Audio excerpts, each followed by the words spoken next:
Whatever position you find yourself in today, we put ourselves there by a series of thoughts and actions.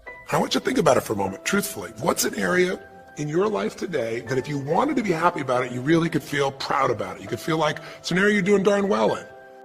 I said, thank you, God. And so now I live my life a certain type of way according to what God has done. A gym cannot be polished without friction, nor man perfected without trials. A plan is better than no plan. That's a really useful thing to know, especially if you're kind of drifting. It's like, well, I'm going to find myself. It's like, no, just pick something and move towards it. And as you move towards it, you're going to succeed and fail specifically. And then you're going to learn something. Thoughts turn into things. That's very important to know.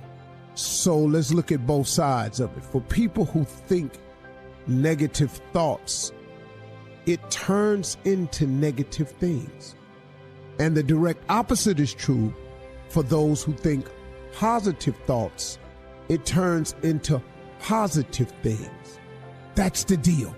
It's as simple as that, folks. Thoughts become things. So the one glaring question for all of us always is, on a daily basis, what are you thinking? What are your thoughts? What are you thinking? What are your thoughts? Because this is a fact of life. And if you're really hard on yourself, there's still an area. What's an area? I want you to think of it right now. And I want you to think of that area, whether it's your body or your finances or your career or your intimate relationship or your relationship with your kids or your relationship with your creator, whatever it is. I want you to think about, why are you happy with that area of your life right now today? Why are you happy with that area of your life right now today? Really think about it. If you were in a seminar with me, I'd have you write this down. And if you can put me on hold here for a second, because I'd like to reveal to you what the formula is for happiness. And if I say there's a formula for happiness and here's what it is, you're going to go, yeah, sure, that's what he says. But if you put down the answer and we can see the formula is real without me telling you what it is, you get to look at your own life and say it matches. You're going to know this is right. So you could stop this right now if you want, put me on hold, and just write down what's an area of your life you're really, really happy about, you're really pleased with, or you could be if you wanted to focus on it. This is written, this is philosophical, this is the law of the universe. This is just the way it is. Now, and here the cold part, folks. It don't matter if you believe me or not. It does not matter if you have never been explained this or not. And it does not matter if you think it works in your life or not. It don't matter. Listen to me. It is the way it is. It's just whatever, the law of the universe, you call whatever you want to call. However you got to dress this thing up, because this all it is. So when I say that you are where we are today because we thought ourselves here, or you best to believe that's true.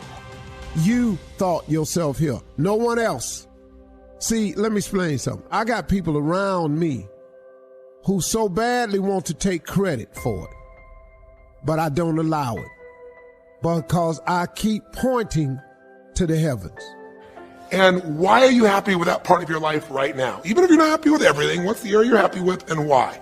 Put me on hold right now, or if you're not going to do that, just think for a moment. Why? Specifically, be real. Why?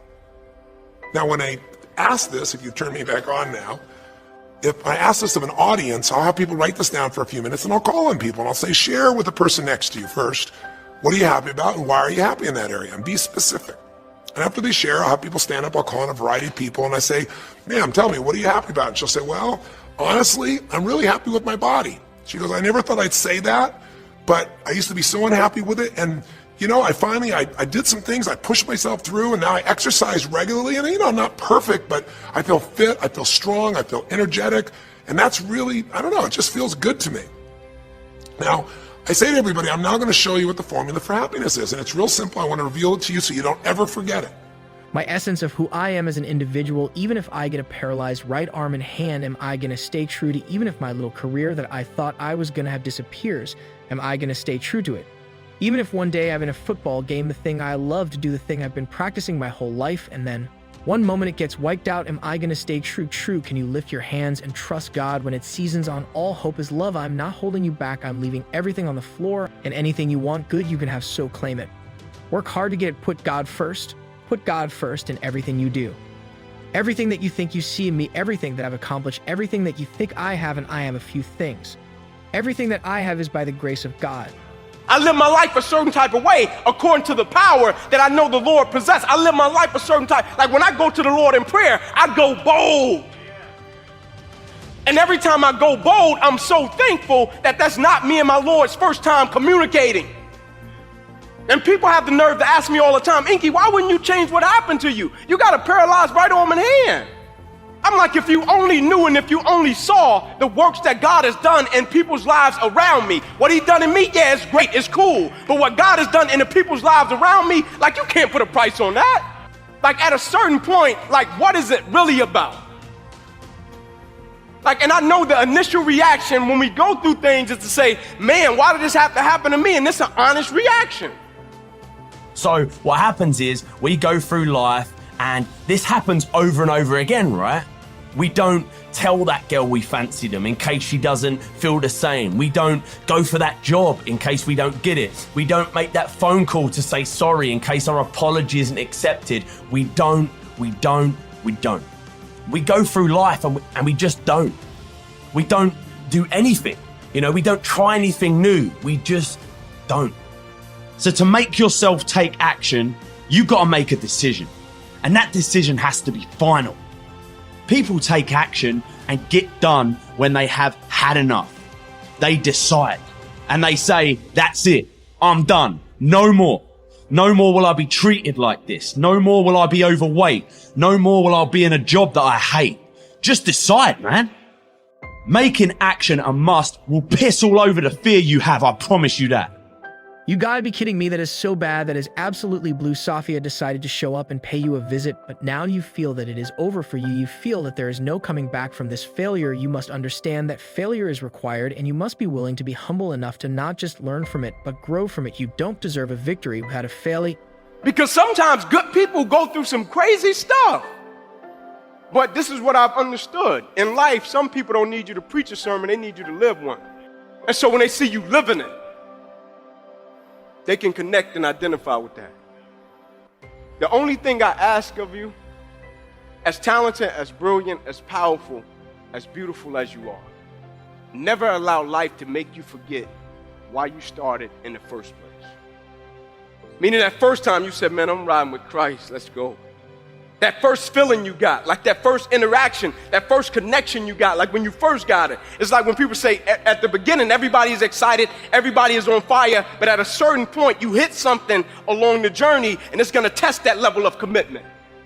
There is happiness to be found all around us, even in the darkest corner, and I know some of you are there, in the darkness, and you're going through shit, but trust me when I say there is always hope. It all comes down to perspective. Seriously, when it gets bad and on top of you and you feel like you can't go on, remember one thing. You're alive. And nothing out there, no problem, big or small, is worse than being dead. Nothing. Don't you ever think about throwing this thing we call life down the toilet because you don't think dealing with this is easier than dying because you're wrong. What makes you happy? Happiness is the key. I believe that success is measured by a person's happiness, not their achievements or their bank account. Not by how much money they have, how much money they make, what car they drive, what watch they wear, but how happy the person is and how happy they make others around them. I truly do. There can be no victory without a struggle attached to it. Failure does exactly what is necessary to make you better, put you on the path at the right moment to be able to build something from the ground up. And just because you fail, it doesn't mean that it's over. Sometimes you've got to be able to understand with every step that you are taking moving forward. Sometimes you will get pushed back, but when you get pushed back, you come back strong. You come back with a willingness. You come back with a purpose. Do not be afraid to fail. Failure is required. Champions cannot be champions without failures. You are always worthy of greatness, for greatness is within you. Greatness belongs to you. Even when you feel that you at the weakest point, you got to understand that these failures are going to do exactly what is necessary to help you to build up, to teach you the lessons in life.